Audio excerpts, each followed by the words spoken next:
ये वाला 14,000 का है, ये 4,000 का है। फर्क तो होगा ना मैडम? एक्चुअली बिल्कुल भी नहीं। चाहे रे-बैन हो या वोग, प्राडा या माइकल कॉर्स, सबको एक ही कंपनी बनाती है।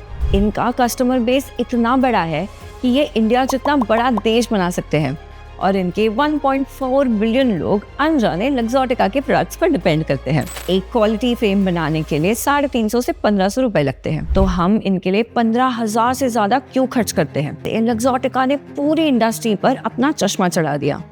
फर्स्ट डे फैशन के इस एपिसोड में हम लग्जॉटिका के राइज को समझेंगे और देखेंगे क्यों ग्लासेस को हम 1000 गुना ज्यादा दाम पर खरीदते हैं। शायद लग्जॉटिका के हो, जो एक छोटी वर्कशॉप से स्टार्ट हुआ था और आज 80% से ज्यादा मेजर आईवेयर ब्रांड्स को कंट्रोल करता है, जैसे रे-बैन, ओकली, प्राडा, वर्साचे और न जाने क्या। फनी पार्ट, ये कंपनी इन पर अपना लोगो तक नहीं लगाती। जब चश्मे सिर्फ मेडिकल जरूरत थे, फैशन एक्सेसरी नहीं, लोगों को चश्मा पहनना एक मजबूरी लगता था और इस पे सोशल स्टिग्मा भी था। उस दौर में प्रोडक्शन भी बाहर के सब कॉन्ट्रैक्टर्स के थ्रू होती थी और यहीं से शुरू होती है लग्जॉटिका की कहानी। लग्जॉटिका का फाउंडेशन 1961 में इटली के एक विलेज में लियोनार्डो डी वेक्यो ने रखा था।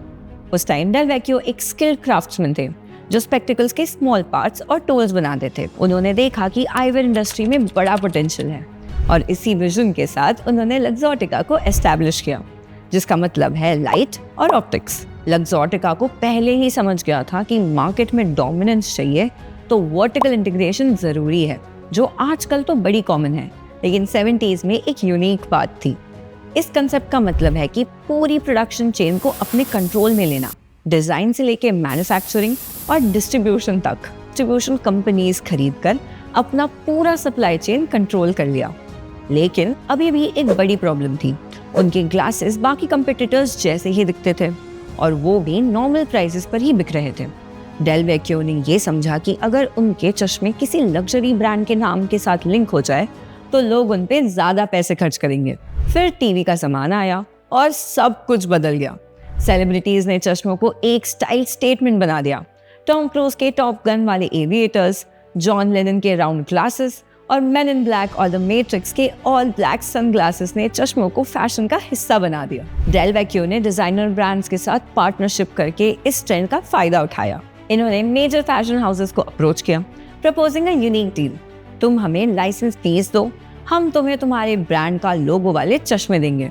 इस सिलसिले की शुरुआत हुई जॉर्जियो अरमानी के साथ। अभी 30 साल बाद इनकी पार्टनरशिप्स का नाम सुन के लगता है कि हम पेरिस फैशन वीक में आ गए हैं। Prada, Chanel, Burberry, Michael Kors, Ralph Lauren, Tiffany, Versace and on. Del Vecchio ने यूएस शू कॉर्पोरेशन को खरीदा क्योंकि इनके पास यूएस की सबसे बड़ी optical retail chain lens crafters थी। उसके बाद उन्होंने वहां लग्जॉटिका के ग्लासेस भर दिए।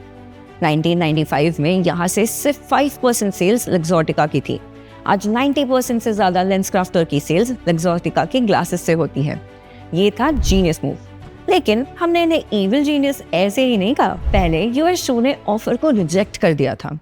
डेल वेक्यो ने अपने चालाक तरीकों से बोर्ड मेंबर्स को अपनी तरफ लाया और फिर इसे खरीदा। प्रोडक्ट्स को परफेक्ट प्लेसमेंट देकर उसे कस्टमर्स को डायरेक्टली अपने ग्लासेस की तरफ अट्रैक्ट करने की कोशिश करते थे, जबकि कंपटीटर्स को पूरी तरह से इग्नोर कर दिया करते थे। लेकिन एक प्रॉब्लम थी, उनको फैशन हाउसेस को रॉयल्टी देनी पड़ती थी। ज्यादा प्रॉफिट्स के लिए डेल वेक्यो ने ब्रांड्स को खुद खरीदना चाहा, जैसे रे-बैन और ओकली। इसकी कहानी में भी हमें इनका इविल जीनियस दिखता है। ओकली ने एक्सट्रीम स्पोर्ट एंथुसियास्ट के बीच अपना नीश बना लिया, लेकिन लग्जॉटिका ने सनग्लास हट को ही एक्वायर कर लिया, जहां ओकली के मैक्सिमम ग्लासेस बेचे जाते थे। ऊपर से इन्होंने ओकली के कुछ बेस्ट सेलिंग मॉडल्स का कार्बन कॉपी बनाया। इवेंचुअली ओकली लग्जॉटिका से हार गया और उनके साथ मर्ज हो गया। लग्जॉटिका की डिस्प्रपोर्शनेट साइज और पावर इंडस्ट्री कंपटीशन को रोक रही है।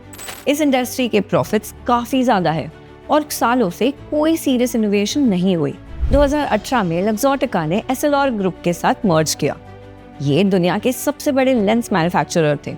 डेल वेक्यो का प्लान सिंपल था, लेंस मेकिंग सप्लाई चेन को कंट्रोल करो और अपने कंपटीटर्स को और एक फ्रंट पे खत्म कर दो। एसएलआर के लेंसेस इन हाउस बना के उन्होंने कॉस्ट रिड्यूस करने और प्राइसिंग पर पूरा कंट्रोल पाने का एक मास्टर स्ट्रोक चला दिया। अफोर्डेबिलिटी, इको फ्रेंडलीनेस और सस्टेनेबिलिटी को लग्जरी ब्रांडिंग के ऊपर चूज करते हैं। इस डिमांड शिफ्ट का जवाब देने के लिए नए कंपेटिटर्स उभर रहे हैं, जैसे लेंसकार्ट, जो स्टाइलिश डिजाइन्स लोअर प्राइस पर ऑफर कर रहे हैं और लग्जॉटिका की मोनोपोली को चैलेंज कर रहे हैं। हम धीरे धीरे लेंस वेयरिंग स्पीशीज बन रहे हैं। स्क्रीन्स, एलईडी लाइट्स का कलर स्पेक्ट्रम या एजिंग पॉपुलेशन की ज़रूरत ही हो शायद, लेकिन डिमांड हर जगह बढ़ रही है। आजकल डेवलप्ड कंट्रीज में 70% अडल्ट को लेंसेज चाहिए और इंडिया में हर दूसरे बच्चे को। क्या फिर लग्जरी के नाम पर इतने ज़्यादा प्राइसेस जस्टिफाइड है? आपकी राय हमें कमेंट्स में बताएं। और अगर इस वीडियो की वजह से आप अगली बार प्राडा या रे-बैन लेने के पहले एक बार सोचेंगे तो एक लाइक और सब्सक्राइब तो बनता है यार। मैं हुसैना का, I will see you soon.